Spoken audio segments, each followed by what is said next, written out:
Olá, jovens, tudo bem? Vamos entrar agora na nossa unidade 4, a última unidade da nossa disciplina. Nessa unidade, eu vou falar de maneira geral sobre a Constituição Cidadã, né, o lado social cidadão dela, e a participação social, a influência dela, né, na participação social do Brasil.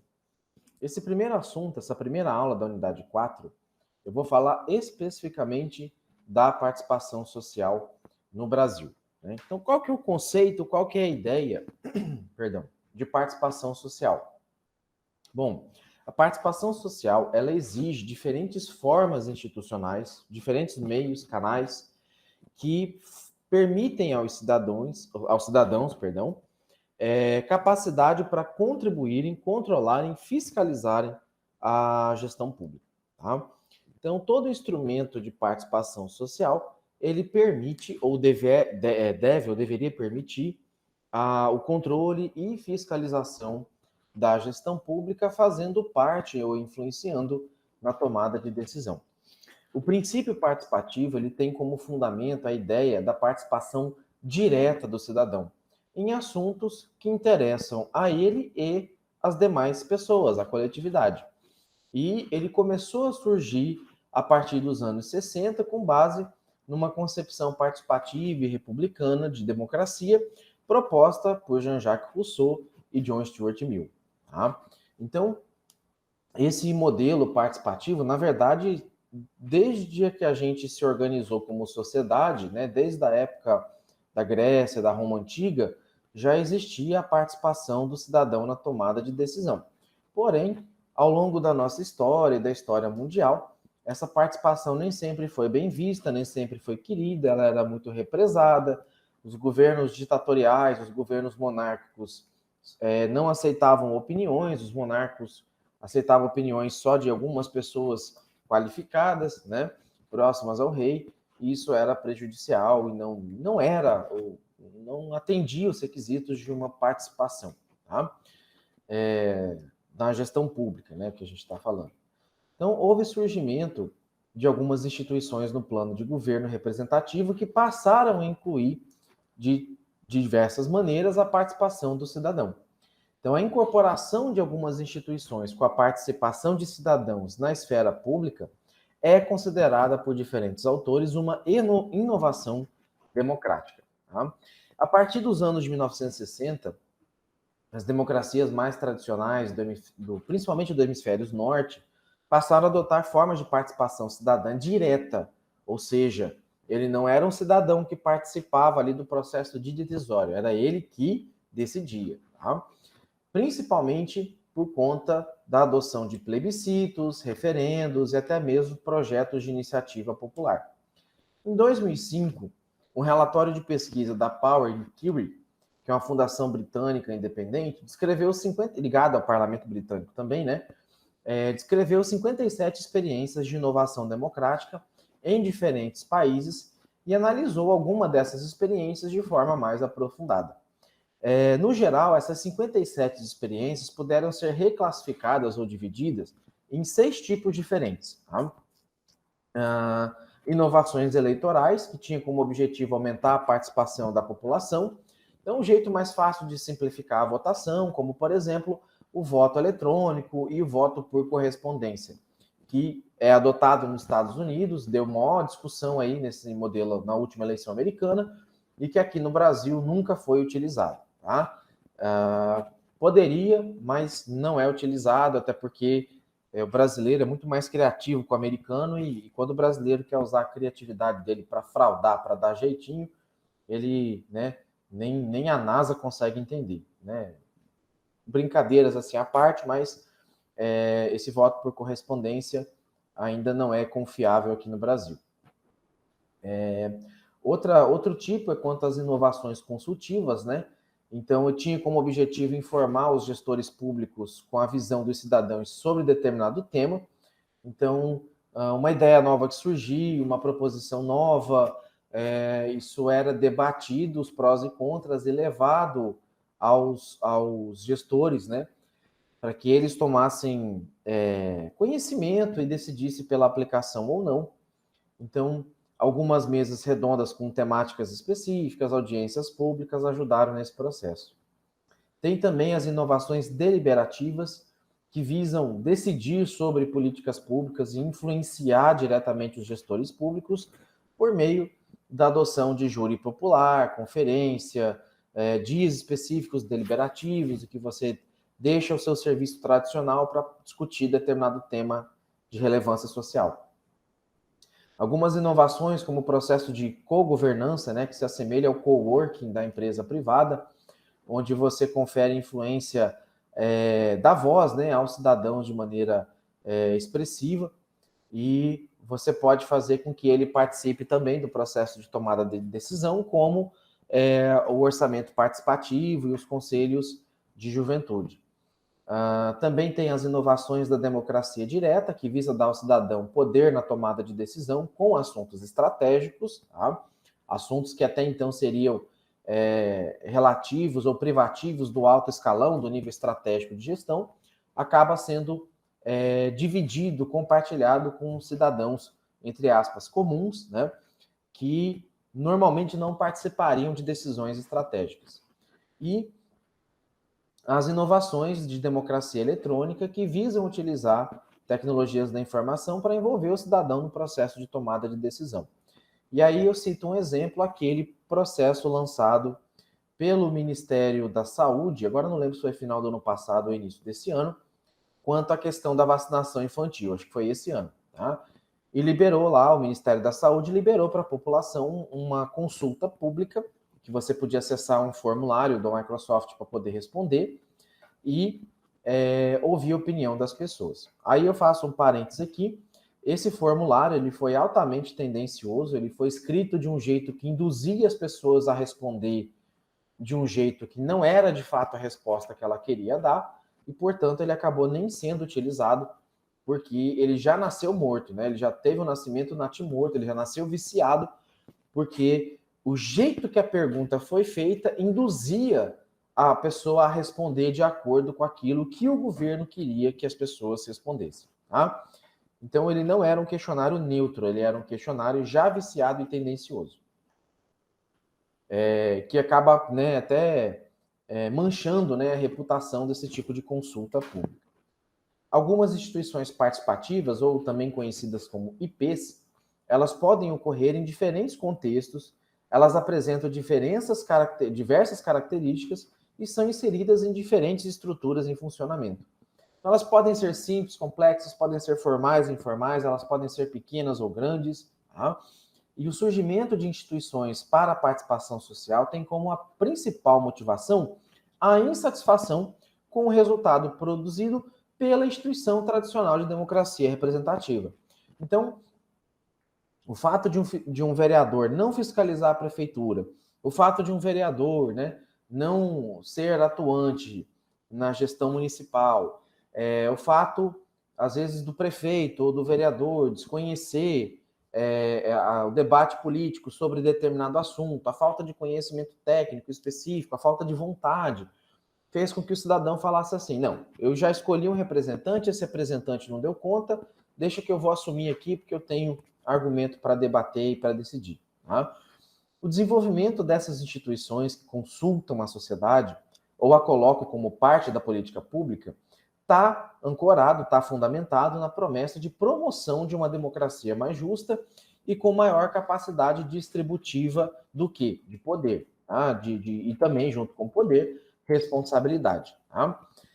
Então, temos como maiores contribuições que a participação aumenta a influência dos cidadãos na tomada de decisão, principalmente das questões públicas, pois propicia uma forma de comunicação mais direta, a inclusão no processo político dessas pessoas, uma vez que dá voz aos indivíduos e às minorias, elas participam de maneira igualitária, né, equitativa, encoraja as pessoas a aperfeiçoarem as suas habilidades e virtudes cívicas, então ela se sente como corresponsável, né, no exercício da cidadania para ajudar nessa participação. Ela realiza a deliberação que leva a decisões racionais baseadas na opinião pública. Tá? Então é importante frisar aqui que, apesar dela ter domínio técnico sobre o assunto, né, na maioria das vezes, ela né, não que isso seja um requisito, mas para você entrar numa discussão, você tem que saber o assunto, o teor, né, tem que entender um pouco do contexto. Tá? É difícil alguém raso chegar discutindo num assunto técnico, né? Eu não vou entrar na discussão de um grupo aqui que está discutindo física quântica, porque eu conheço o básico da física, né? Eu não conheço a física quântica, então eu não vou entrar numa discussão se física quântica é boa ou não para o país, né? E dá legitimidade ao processo político, uma vez que conta com apoio público no que se refere ao resultado e processo. Então, o golpe militar de 64 transformou radicalmente a conjuntura política e social do país e, até a década de 60, existiam alguns movimentos do campo, né, pela reforma agrária, pela casa própria, pela redução de tarifas de transporte público, entre outros. Só que a ditadura militar passou um facão e reprimiu basicamente todos os canais de comunicação formal e do diálogo. Tá? Essas representações e as manifestações populares, elas continuaram a existir, porém, muitas vezes na clandestinidade. Reuniões secretas, grupos secretos, não adoção de simbologia, de marcas, né, para que não chamasse atenção e para que eles pudessem continuar a sua missão sem ser perseguido, né, e torturado e tal. E os movimentos de resistência contra a ditadura militar podem ser considerados como um marco para a luta por maior participação popular na esfera pública.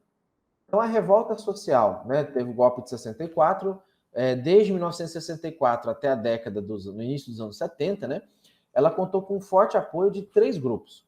O primeiro era o grupo da Igreja Católica, que ela fazia uso da teologia da libertação, que visava intervir na realidade por meio de grupos comunitários. Tá? E isso predomina na igreja até hoje.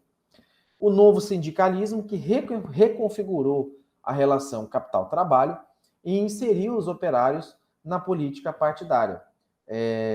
Grande parte isso se deve ao PT, ao Partido dos Trabalhadores, tá?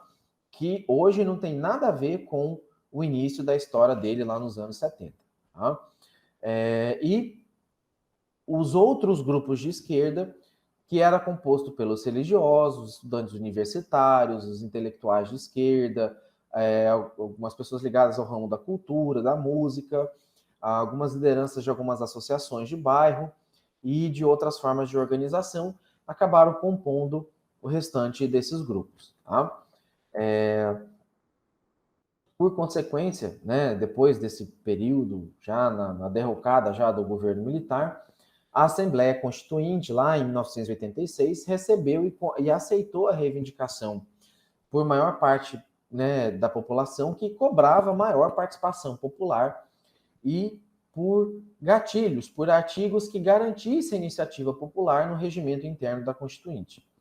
Com a aceitação do processo de emendas populares, a experiência no campo de participação social, que estava crescendo, né, e teve uma brecha aberta aí, fez com que a população pudesse, enfim, participar ativamente desse processo de elaboração da atual Constituição. Então, a Constituição brasileira de 88 absorveu boa parte das reivindicações do movimento de participação popular constituinte. E por isso ela ficou conhecida como a Constituição Cidadã. Alguns sistemas de gestão democrática foram estabelecidos na Constituição brasileira, tal como o planejamento participativo, mediante a cooperação das associações, né, dentro do planejamento municipal, a gestão democrática do ensino público na área da educação, tá? Então, principalmente os conselhos de escola, os conselhos ligados à área da educação passaram a ter gestão democrática, né, não só dos grupos, né, diretamente ligados ali os funcionários, né, da escola, digamos assim. A gestão administrativa da Seguridade Social passou a ser quadripartite nos governos, né, em que passava a ter o governo, trabalhador, empresário e aposentado, tá? Ou seja, governo e empresário que contribuíam, né, da forma patronal, trabalhador que contribuía individual e os aposentados que eram beneficiários aí do sistema de Seguridade Social. E também contou com muito avanço com a criação do Estatuto da Criança e do Adolescente, né, para que tivesse a inserção na escola, a redução do trabalho infantil, entre outras coisas. Tá? Os princípios e diretrizes referentes à participação traçados pela Constituição estão relacionados a 4 aspectos, que estão divididos em alguns artigos constitucionais. Então, os assuntos que tratam de cidadania e Estado democrático estão nos artigos 1º, 5º, 8º, 15 e 17.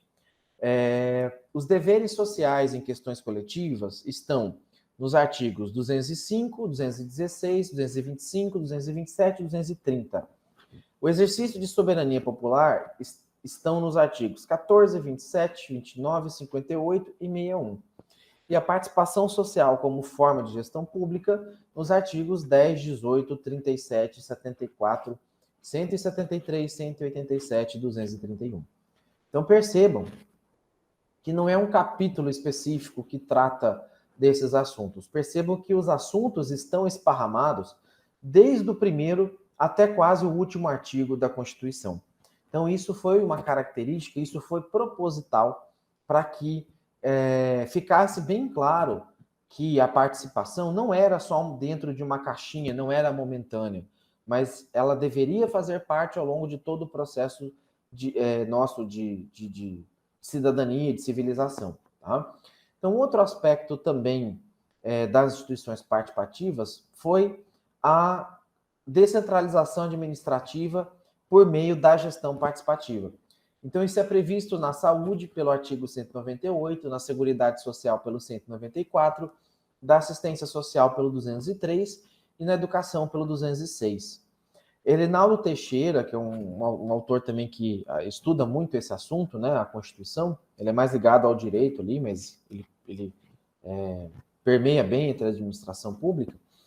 Ele mapeou uma série de mecanismos que chamou de mecanismos de participação cidadã nas constituições estaduais e nas leis orgânicas municipais.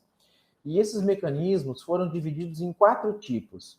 Administrativo, né, o controle de gestão, que ele achou mais ou menos 27 ali. Parlamentares, tem mais ou menos 13. Judiciais, mais ou menos 13. E político-eleitorais, mais ou menos 8. Tá? E aí ele dá alguns exemplos de cada um desses tipos. Né? Por exemplo, do administrativo, controle de gestão, ele citou como exemplo a questão da fiscalização anual das contas municipais, né, que o cidadão pode fazer, o exame das licitações, né, a participação pública em processo licitatório, a participação no planejamento municipal através do orçamento participativo, das audiências públicas, entre outras questões.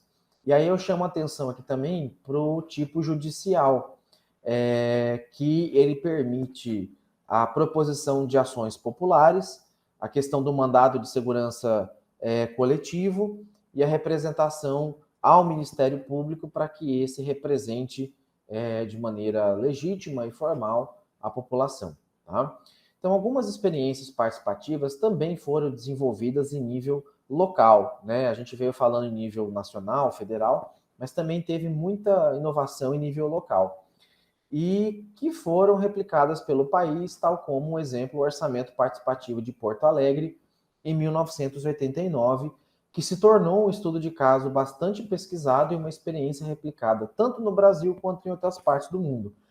Esse artigo, né, que fala da experiência do orçamento participativo em Porto Alegre, no governo Tarso Genro, ele está disponível para vocês dentro do Cigarra, dentro do tópico lá de leitura obrigatória, tá? São quase 50 páginas, mas é curto, são páginas pequenas, então só para vocês entenderem como que isso começou, né, da onde que surgiu, como que era feito, para que isso sirva de exemplo para vocês e quem sabe, se vocês quiserem implementar isso no município de vocês, caso não tenha, você já sabe aí o modus operandi, né, como que funcionou lá em Porto Alegre, que esse modo, o método dá para replicar em boa parte aí dos municípios. Tá?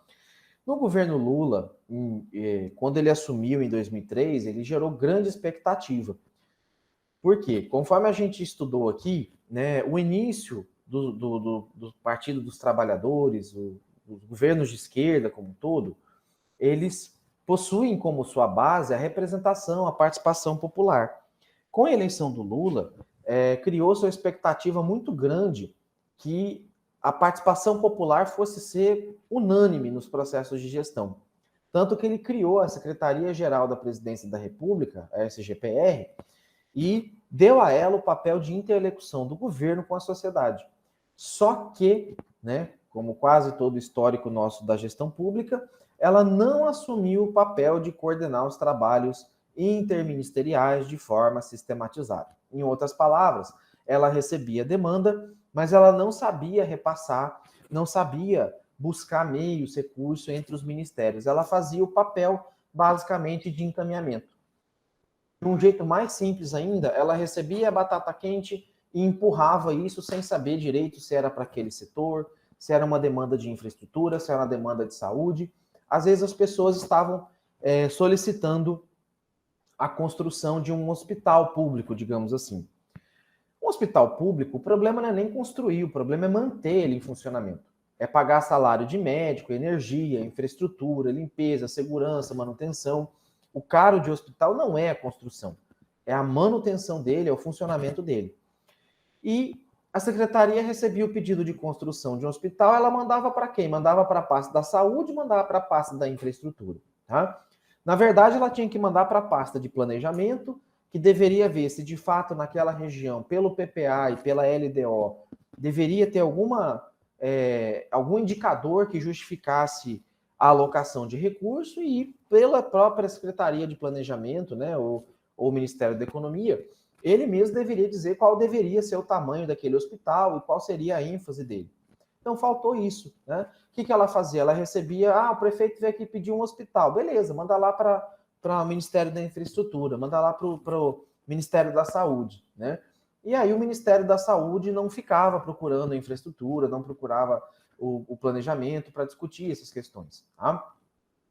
Nos anos 90, representaram um momento de explosão da participação social no Brasil. Tá? Bem fortalecido pelo movimento das diretas já, né, que culminaram na Constituição, e foi possível identificar um modelo claro de participação vinculado às gestões do PT. Né? Eu faço muitas críticas ao partido PT, né, principalmente no formato que ele está constituído atualmente, mas na sua história, o seu início, ele nasceu um partido que de fato defendia as pessoas, de fato defendia a transparência, né? Coisa que hoje já está bem apagada. Né? Não quero entrar aqui na discussão política, né? Respeito a opinião de cada um, tem aluno que vai concordar comigo, tem aluno que vai discordar de mim, e né, eu não quero fazer juízo de valor em ninguém. Tá? A minha opinião é que, de fato, no início o PT foi um partido que nasceu com um propósito bom, bacana, ele era fidedigno ao seu propósito, e de 98, 99 para cá, ele passou a se desvirtuar completamente da sua origem. Tá? Tanto que a maioria dos fundadores hoje já não está mais no PT, justamente porque ele foi perdendo a essência dele. Tá? Então, recentemente, dezenas de milhares de instituições participativas foram criadas, muito embora algumas tenham deixado de funcionar com o governo Bolsonaro. Também não estou aqui fazendo crítica, esse é só um fato, tá? Se vocês pesquisarem no Google, vocês vão ver que durante a gestão do Bolsonaro ele fechou vários conselhos, vários órgãos de representação, principalmente ligado à área de meio ambiente, tá? E principalmente ligado à área da saúde. Quando a pandemia apertou, que os conselhos começaram a cobrar providência, né, que a participação popular começou a tomar providência, ele foi lá e extinguiu um monte de conselho, um monte de órgãos que previam a participação social. Tá? E atualmente as instituições, as instâncias participativas já são uma realidade e estão em pleno funcionamento nas diversas esferas da Federação Brasileira. Então, ainda que o governo federal atual tenha fechado alguma, muitas estão e foram criadas por lei, então elas permanecem ainda instituídas pelo país. Tá? E elas se fazem presente por meio de conselhos de gestores, né? Conselho Municipal de Saúde, Conselho Municipal de Educação, ouvidoria, conferência, entre outros. Tá? Essas instituições, elas contam com a participação da sociedade civil e do Estado num processo que visa restabelecer relações. E também fazem parte desse modelo, né, os instrumentos de manifestação, as expressões de preferência, a fiscalização de ação dos representantes, além de poder subsidiar os parlamentares com informações acerca de políticas públicas para que sejam apresentadas proposições legislativas. Tá? Ou foi criado também, durante o governo do PT, a Política Nacional de Participação Social, PNPS, que tinha como objetivo fortalecer os mecanismos e as instâncias de participação social para que se tivesse um diálogo entre governo e sociedade, tá? Definindo diretrizes que deveriam ser seguidos pelos órgãos da esfera federal.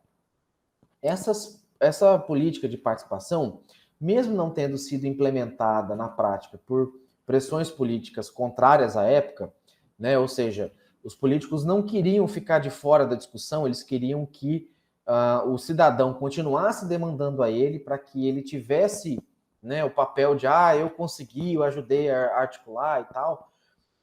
Ainda assim, ele foi importante porque ele definiu as instituições participativas, ele meio que criou os tipos de instituições que até às vezes funcionava pelo país, porém de maneira não reconhecida, de maneira informal, tá? E no quadro a seguir a gente tem algum resumo de alguns tipos de instituições participativas.